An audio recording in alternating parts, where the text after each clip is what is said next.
The Sounds of Eclar deep dives into the business worlds of our members and partners. What is the growth direction of your business? Where's the areas you want to focus on? We learn about the challenges you've never heard of. Sometimes work is going to need more of your time. And if you want to be successful, you have to be willing to do that. The skills and habits that are the backbone of their businesses. Life comes in seasons, just like the year comes in seasons. Some seasons will be really tough. And the feedback and advice that set them up for success. Being able to separate yourself from feedback and know that it's not personal and take it constructively, then you can only ever better the product that you've built. This is The Sounds of Eclar. Welcome to The Sounds of Eclar. Maxi here. As always, I'm joined by Loz. Hello, great to be here. Look, Loz, today's guest, I'll tell you what, he's a man, he's had a long, successful career in a range of different areas. But today we're going to specifically be focusing on the Fin Agency, an outsourced sales force to external businesses conducting customer acquisition programs. A big welcome to Shane Ward. Welcome, mate. Thank you for having me. Yes. I'm not sure if I did that justice then. Can you just go into a little bit more detail, the Fin Agency and what you do? Yeah, we're an outsourced sales agency.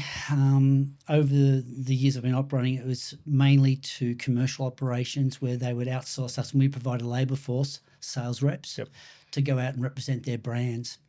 And that's evolved over the years, and we now focus a lot on the fundraising sector as well, where it's professional fundraising, but it's still all face-to-face, direct marketing, direct sales agency. So the convenience part for a client on that is that they can outsource a group of people, take on a program, and then when the program finishes off, we house, manage and train those staff. So it's very flexible for them to upscale, downscale very quickly. So they're not employing them, they're just... No, we employ them. Yeah. I imagine that would be a challenging thing to actually take on a lot, particularly if there's a big campaign coming up. 100%. There's always too much work and not enough staff, or now I've got a lot of staff and no work. That's kind of our industry. There's no fast or slow times. You're sort of going from contract to contract. But you're managing a large labour force. And how did you get into this? Honestly, I was broke and I was in Canada. I started working for a guy for the city council, and it was in Richmond in Vancouver, and we were knocking on people's doors telling them to bring their children down to the local rec centre. It was a swimming pool in summer, ice skating rink in winter. And he called it just a word of mouth advertising campaign. And we got paid for all the people we spoke to. Did that for about 18 months in Canada. Actually stayed there doing that for a while. And we did a whole range of different sort of goodwill programs. Some were restaurants, some were fast food, some were local councils. And I thought I might do something when I get back to Australia. And I went, let's see if I can do this in Australia, see if it would work. So never did I think it was, because it was all door-to-door and face-to-face, event marketing, in a shopping centre talking to people, cold calling. But very low-level work. It wasn't complicated telling someone about the local rec centre. And that's how I got involved. What's one thing that you thought was going to be simple, having your own business, but has been a challenging aspect of work for you? It's a good question. There's a lot of complicated things, but I think the thing that's probably surprised me was just my ability to utilise my time wisely. I'm not very good in time. I'm kind of was one of those guys last minute, do everything at last second type thing. And I found as the business started to grow, that wasn't cutting it, and everyone was waiting for me to get stuff done. So I just had to get myself more organised over the years, time block out, structure myself, and not on a day-by-day basis, even over a year-by-year basis. So now I have a diary I can nearly tell you what I'm doing every day for the next 6 months in advance, or where I have to be. There may be gaps in the day, obviously. So, do you find it hard splitting your time from working in the business and on the business, or have you got that pretty much down pat now with experience? I think I spend way more time working on the business now. When I first started, it was just doing everything. You were the jack of all trades. People used to ask me, what do you do? And I say, I do sales. And then a year later, I say, what do you do? I used to do sales, but now I'm a lawyer, and now I'm an accountant, and now I'm all these other things, you know. But, over time, I started to work more on building that business as it evolved. What What about key staff that you have? If you're sort of spending a lot of your time on the bigger picture or having to move through different layers of it, have you got key staff that have been here for a while that can actually look after some of the more detail-orientated things? Nick, I reckon that's one of the things I've been most proudest of. Yeah. A lot of our key staff have been with me for the last 20, 25, 30 years. Wow. So the tenure's been very strong, so we all know each other reasonably well. I think I'm like any other business. We have an executive management team, which is basically our board. And then we have a senior management team, which runs all the different ops, and we all get together every week, and we run it through those groups. So I think a lot of it's now passed on the responsibilities to individual people, but because we've been together for a long time, it works pretty smoothly for us. I think our challenge actually now is bridging the gap rather than having a group of people that have been in the industry for so long, having people at different layers and levels. So I think that's our challenge at the moment, is getting them up to speed because we've got so much experience. Yeah. What are you finding from those ones coming through who are sort of starting out in sales or might have sort of under 5 years experience? Is there a certain type of personality trait amongst them all, or is there a commission versus like that, the hunger to try and drive those sales? There's both. Yeah. There's the sales side, which is a completely different channel to our operations side. On the sales side there is that sort of ambition driven type individual that comes through that is given what we call a career navigation pathway. So when someone starts with us, they're provided with a roadmap on how they can progress a career over the next 5 to 10 to 15, 20 years, if they choose so. We feel that's really important that they can navigate that themselves at their own rate. So they're kind of self-driven, if that makes sense. The operations side, people coming in on that side, things look at us kind of strange. Like, you've been in the same job for 25 years? What are you talking about, So they take a little while to sort of pick up the ropes and so forth, because it's not so much that ambition drive, it's more duty based. If you're looking for somewhere to hold your next professional offsite, a place with brilliant service, all the amenities you need and a stunning location, look no further than Eclar.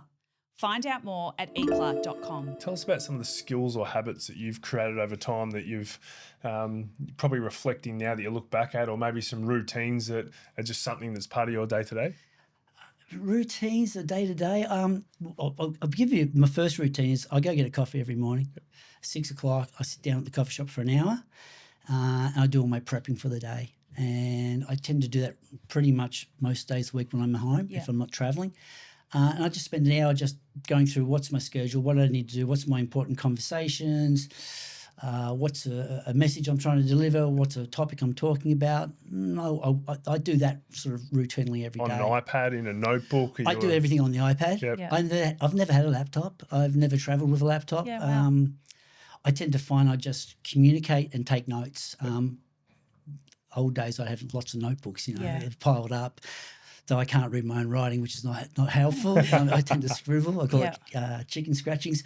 But I get my content that way. So that's a kind of routine, things that I've learned over time. I think the biggest thing that I've learned, especially in our industry, is the concept I talk about is show, don't tell.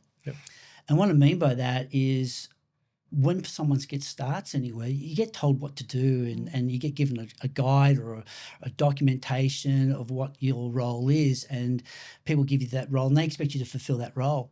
Now, I found over the years that if you actually work with someone in their role and show them what they got to do, they pick it up way quicker. And it's interesting. Where I learned that was when I was in Canada, where I was traveling in Canada. I did this role, a tree plant. I don't know if I ever told you guys. I was a tree planter. It's like a reforestation program, I think is the technical term, where you go plant trees when an organisation's come in and landscape the whole place out. And you do a program where you work by yourself in the middle of nowhere. You don't see anybody else for a whole day, and you just plant trees all day, and you get paid for every tree you plant. I did my first contract, and it goes for about 5 weeks. And after 5 weeks, you're really rugged and tough, and you don't work with anyone. But at the end of the contract, as you're filling up the space, people start to work together. And the last 2 days, they put me with a French-Canadian guy, a Quebecer, and he was just dynamo in the field in planting trees. And he just took off. By the time I had planted 5 trees, he'd had done 15. And I kept going like, I just followed him and copied him, copied him. And I had my best 2 days. It was on a commission basis, more trees you plant. Yeah. And I kind of went, oh, why didn't they show me the first 2 days? Yeah. I could have done so much more.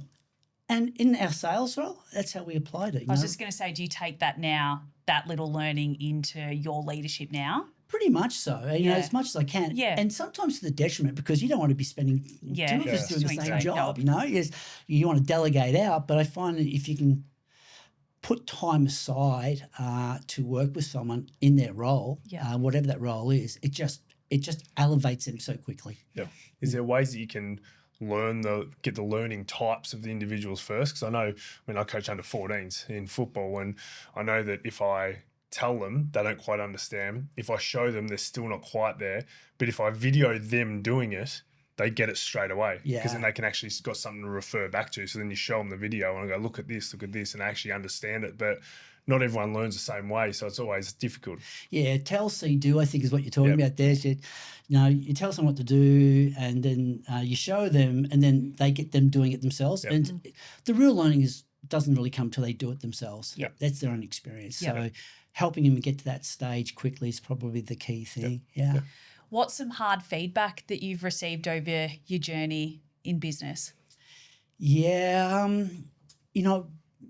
I didn't go into it to run a business necessarily. I just did it because it was a lot of fun and we made a little bit of money and it was a good cause what we were doing, and I enjoyed the communication side of things. And I kind of got told after a few years, I've been involved in this, and I was doing okay at it after a few years, saying, no, I hadn't really hardened up a little bit in regards to how I dealt with people. And the word was that said, Shay, you're never going to do really great because you've got this conscience. And I kind of was a little bit taken aback by that. What do you mean? Doesn't everybody have a conscience? You know, but in business, you've got to be a bit more ruthless, cutthroat. And that kind of just wasn't me. So I struggled with that for a while. I can get it. Sometimes you can't make everybody happy. By trying to make everybody happy, you're going to make everybody unhappy, I think is the saying. So it took me a little while to realise that, what's the word for it, being everybody's friend and support mechanism, but also being a boss and being someone that people not just look up to, but also maybe a little bit, not a fear. Fear's not the right word, but, respected. Correct. When you're at school, there's some teachers where you knew you do your work and other teachers that you probably didn't. You need to find that middle ground. I kind of struggled with that feedback, and I kind of struggled with trying to be that person as well. Do you find it hard if you have to give hard feedback to people? Is that something that you've developed, or do you have your own way of doing it? I think I have my own way of doing it. Do I find it hard? It depends on what it is and who it is, to be honest, the circumstances. But I think the thing I did learn is you just can't let things slide. If there's something in your gut that says this is not right, this is not the way it should be, you got to say something. So if you let it slide, you kind of miss that opportunity to make amends, if that's the word for it. What about your motivation over time? So you've come back from Canada, you had an idea on what you want to do, the excitement of building that business up, you've been very successful and continually training other people along the way now. You've got kids though that are sort of late 20s. What's the motivation now? It's interesting because it changed. When you think about it, it changes over time. Maybe more materialistic early on, the early days. I didn't have a lot of background finances when I got going, and just having $1 in the bank was actually quite exciting, Being able to sort of afford to go out and do things without sort of consciously thinking about it was probably the motivating factor. But as time goes on, that extrinsic motivation of rewards and so forth changes to the internal intrinsic type style. So I think as you grow, you tend to sort of change the way you look at things, and it wasn't about an end result. I must admit that when I first started, I always thought there was an end game. When am I going to retire? My wife still asks me that question, when I retire. And I said, hey, there's a lot of people running countries that are 80. I've got another 20 good years to go you should be talking to them, not about me. But there was always that sort of an end game. And then I realised after a while there kind of wasn't no end game. It was just the game of life and the game of business and enjoying it and making the most of it as you went along. So I kind of stopped focusing on the actual results, worked on what we did, just enjoyed what we did and just applied myself to that. I really get motivated by creating something or building something from nothing or helping someone else do that. That's probably the most motivating factor. If you're a school teacher, seeing your students do well is where you get your reward, not your pay packet. So I think that has been the change over time. So seeing the business grow or other people do well within the business is really the motivation now. A big thanks to the production team at This Is a Studio for producing this episode. They handle everything, the equipment, the technical expertise and the editing, delivering you a complete ready to upload episode in both audio and video. All you have to do is talk. Whether you're launching a podcast or leveling up your current one, they make it incredibly easy. If you need any support, have a chat to the team here at eClar or reach out to This Is a Studio. You're very calm and you're a very level-headed person. What's something that frustrates you within your industry or, you know, working in charity and things like, is it a hard industry to work in? The answer to that is not really. Yeah. I think in any endeavour that you put a lot of personal time and effort into and you don't get the results you want or people don't achieve what they want, that's hard to deal with, you know. And not everybody's made for sales. Our industry's not for every person, that's for sure. And you don't necessarily have to be great at sales to do well in sales. I say you got to be a good educator. If you can educate, you can sell. That's my approach towards it. So I think the piece is not seeing people achieve what they'd like to achieve. Maybe their ambitions bigger than their capabilities. That kind of sticks with me a little bit because I feel like I've got a responsibility for anybody who comes into my business. If I'm telling you we're going to grow, we're expanding, there's opportunity, I mentioned that career navigation pathway, I've got to make sure that pathway is available. Otherwise I can't say that. So I think that responsibility sits on me quite heavily at times. So if we have a challenge like we lose a campaign or a client or budget changes, COVID, we're a face-to-face sales agency. Sorry guys, we have no work, you know. Trying to rectify that can be quite stressful. Has sales changed over time or are the principles still the same? Yeah, good question. I think the human connection principles are still the same. And I think they're the same anywhere you go in the world. Like they're transferable.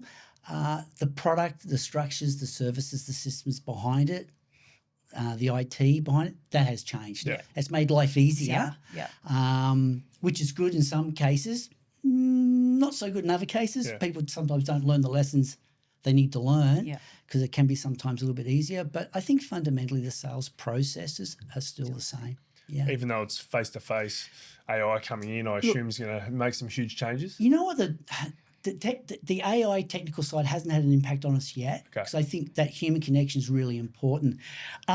What has changed is the consumer base. They've changed more than the sales process or the sales rep. I'll put it in this way. 30 years ago, knocking on someone's door was not necessarily seen as a proficient type of a career or what are you doing here? It's a lot more accepted today. That direct contact, road shows and shopping centres and event sites and going to a trade show, having people spruiking or talking or highlighting is accepted today. When I first started, I think there was Encyclopedia Salesman, Vacuum Door Salesman, Avon or something like that. So the public's been educated over the last 30 years since I've been involved. That's probably helped us a lot.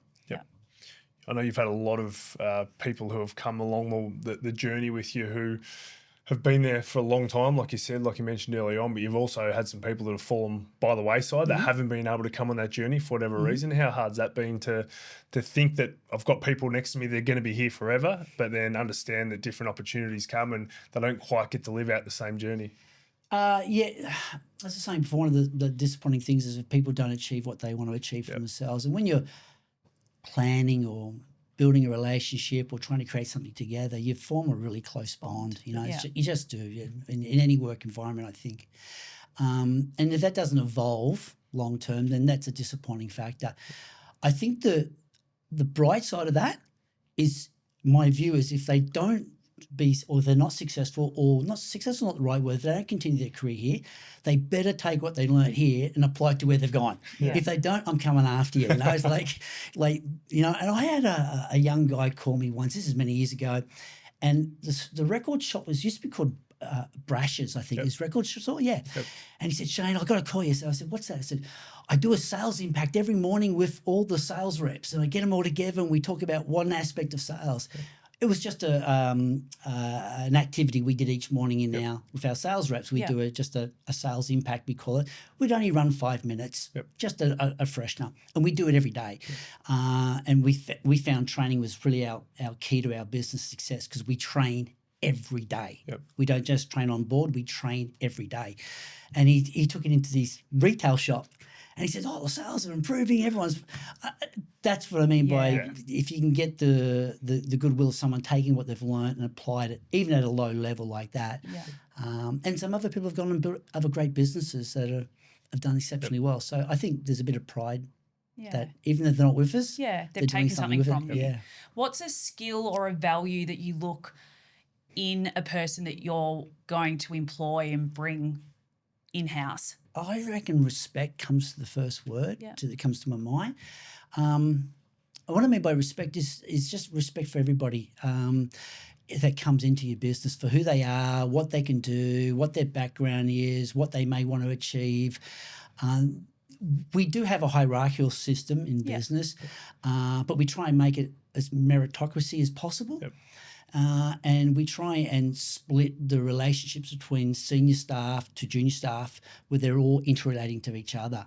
And we find that's really important because I believe anyway, it lets the new person know that senior people have a respect for them. It's not like, well, we have a senior management meeting and then we have a junior management meeting and they're off in their own little cohorts. Yep. Yes, we'll have those meetings, but it's really important to bring those cohorts together. My son went to a school, a private school here, and what I found really surprising was you have like a home class, but his home class wasn't all year 7 in his first year of high school. It was part year 7, part year 8, part year 9. That might be a common thing in schools today, but when I went to school, it was like year 7s are over there, the year 8s are over. You're in your own little set. You had your own lockers and stuff. That mixing of peers and people together, I just think helps people grow so much. But you got to have that respect between the different levels. And I think that's probably the most important thing I look at. Yeah. 2026 has already started. It's a challenging year and it looks like it's going to continue for at least into the next couple of years with just what's going on in the world out there. For the small to medium businesses out there, for the leaders out there that are struggling, that not sure what the future looks like for them, what advice would you give them? Yeah, I mean, I'm not in part of every industry. I don't know how every industry works, but I tend to work in 5-year blocks. Yep. So if I'm looking at 2026, I'm looking at what 3031 or 2031 looks like. So I tend to work 5 years down the road and then work backwards that way. Where do we want to be in 5 years? What do we want to try and achieve? What are some potential targets? What infrastructure do we need to have behind us in order to achieve that? And that's what we start working towards. So my advice to anyone would be like, okay, I know there might be some problems today or some successes today, but in 5-6 years down the track, where do you want to be? Are we doing what we need to do today in order to fulfill that or sustain that or support that achievement? And is that sometimes just surviving? I think we're always surviving in business, trying to get by as well and so forth. But that could be part of it. Yep. It could be defensive as well as attackive in those approaches. I'm not afraid to strip back and pull back and focus on one core area. Yep. We've done that a number of times over the years. So it's not always grow, but it's always look long-term. Yeah. You mentioned before about how you constantly are training every day. Yeah.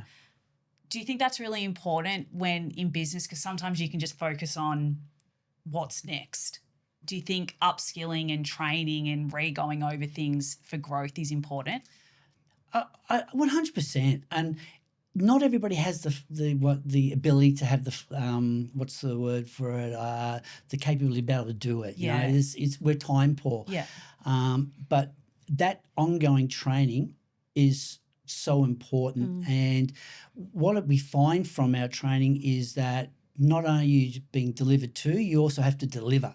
Yeah. So I think the process was, no, if you're teaching something, you actually know it better than the student. So we often try and put people in a role where they're actually teaching what they've learned. So I'll go, hey, Lauren, I need to show you this, how to do this today, because tomorrow you're going to be showing this to Nick. Yeah. Yeah. So everything's done with that process as well in mind. So I think it's been a big contributing factor to the success that we've had. Yeah. Shane, where do people find you if they want to come and have a conversation, if they want to hear more about sales, or if they want to tap into Fin Agency? Hi, here at the Clark.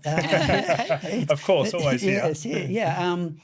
Where can they find me? I'm not a Facebook guy and I'm not a LinkedIn guy. I think I have a profile somewhere if someone runs for me. So you've got to be an eClub member just to come and have time. Correct, yeah. You got to, room 22, I think it may be. But look, our door's open. Yep.